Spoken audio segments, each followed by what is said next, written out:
Hi everyone, this is Ho Chie with TaiwaneseAmerican.org. I'm really happy to be able to sit with some friends of mine today. They're representing various different organizations within the political arena of Taiwanese America. So I don't want you to be afraid of the stuff we're talking about, because I really want to just delve into some of your stories about your organizations, what you do, and some of your thoughts. And I think it might be an interesting conversation about who we are as a community, where we're going, how we can all be involved. Starting from my right here is Terri Giles. He's actually the founder of the Taiwanese American Professionals, and he's also quite involved with the Taiwanese American Citizens League, the national chapter across the country. We have Eileen Lin, who's with the FAPA YPG, the Formosan Association for Public Affairs, the Young Professionals group, and they're based in DC, and Terri Giles from the Formosa Foundation. So we've all met up here today, and thanks guys for joining me today. So I wanted to start off right away with one question. Young people, how do we get them involved with our community? I think young people finding other young people that they can relate to, that they feel like are similar to them, I think is really important. I think it's really hard for young Taiwanese Americans to go to school and people don't look like them. They don't have the same family history or the same background. So to find other friends that are similar is a really important thing. And TACL has a lot of youth camps for people in junior high school and high school to get involved, or even in college. And to just be engaged, to look for and be engaged in whatever organization might be close to you. So it might be a local TASA, a TASA in your high school, get involved. I would say to be involved in your college organizations, and at least to go to some of those events and meet people. And to make sure that you go and you actually actively look for some new friends, because I think when you meet people and get past the service, you find out that you have a lot in common, and there's a lot of good organizations out there. I myself, I grew up with some summer camps too, especially in the Midwest, the Taiwanese American Foundation. And here on the West Coast, we have the TACL Life and Lid camps in NorCal and SoCal. And I think those are really great experiences for kids to really bond with each other, first of all, know their identity, know who they are, and then hopefully from there move on to a different level of taking pride in their identity. To me, I think it's twofold. First, I think a lot of them love Taiwan and they know their identity. So what's next?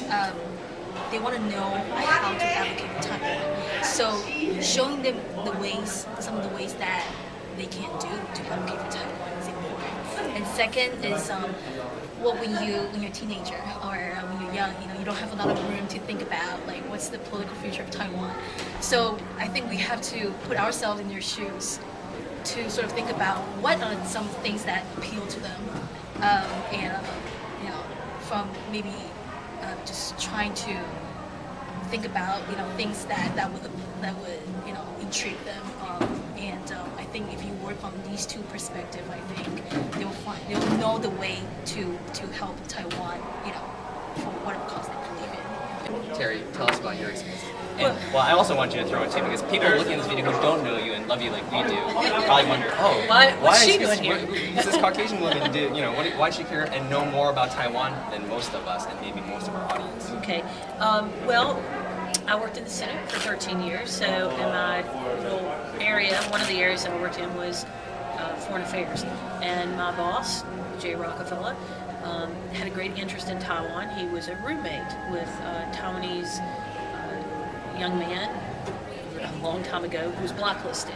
So he kind of got a little bit of schooling about Taiwan and the history. And then we started going to Taiwan in 1994. I did Rockefeller's first trade mission there, and I started learning from that point on. And I really appreciate, above all, I've always been interested in politics. I know everyone else isn't. My family was very surprised that I was interested in politics. But I will say this to young people. You may not be interested in politics. Politics is interested and involved in your life. So you can either have things happen to you by someone else's decree, or you can try to shape the future yourself. And I came from the school of shaping the future myself. Maybe it's a little bit of stubbornness on my part, or the West Virginian in me, because we're like, mountaineers are always free. So I identified with Taiwan, and I appreciated the Taiwanese people's struggle for what we in the United States take for granted. The right to vote, the right to object, the right to protest, the right to have some say in the government. And Taiwan is the world's greatest story for how this unfolded in a very it was violent, but not as we see the violence today in the Middle East, which who knows how that's going to turn out. We hope positively because there are young people that are changing the world. Young people just like that are listening to this or watching this. You have a lot of power. And from the Formosa Foundation, we create this thing called the Ambassador Program. So the kids coming out of camps, or the kids at YPG, or even just ordinary people who care about democracy, human rights, and Taiwan in a very different way in terms of its democracy. I think is a big selling point, but also economically, strategically. So I worked all these years in Congress, so we look at this as a boot camp to teach people how to be effective grassroots organizers and advocates in Washington.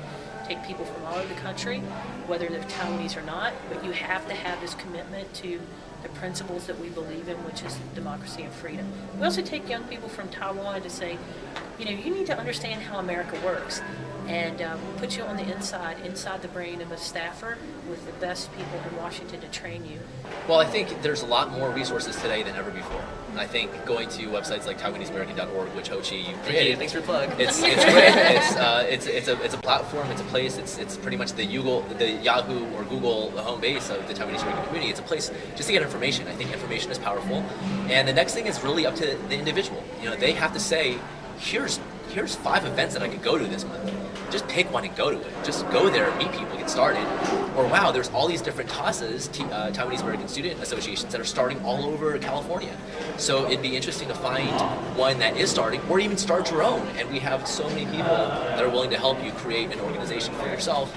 And it's as simple as going to even Taiwanese American businesses and going to your favorite local guppy house or whatever it might be in wherever you live to drink tapioca, boba tea, and to embrace your culture and have fun, because you will run into people there, and you'll see flyers for events and activities. And I think it's just a matter of 2 things: get educated, and then once you're educated, just do something. Just get involved in the community.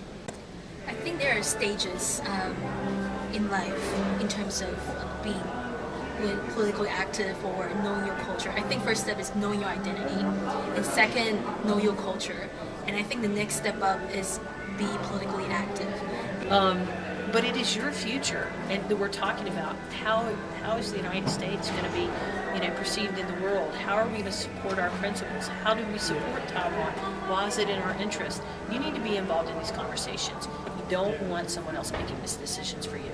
And particularly Taiwanese Americans who've grown up with this sense of, passion for where they came from. And as I said, I feel that passion too for the truly remarkable story of Taiwan, and really older first generation that I so respect. And it's always the second or third generation that makes a huge leap forward. Look at the Armenians, So. I like that idea. The idea that we've seen Taiwan really kind of come of age in terms of the whole democratic process. Here in America, our second generation Taiwanese American community, I feel, is really coming of age. We're starting to see folks be successful in all different arenas, and politics included. I'm excited to see what's to come in the future. I'm excited to see all the work you guys are doing, and I'm really hopeful. So with that, maybe I'll just close and say thank you for joining me in this conversation, and I look forward to all the awesome things that you guys are going to do, and I look forward to all the awesome things that all of you out there will do. At the most basic level, we hope you just tune into some of our organizations, and we hope that you get involved too. Take care, and don't forget to check out TaiwaneseAmerican.org. Bye-bye.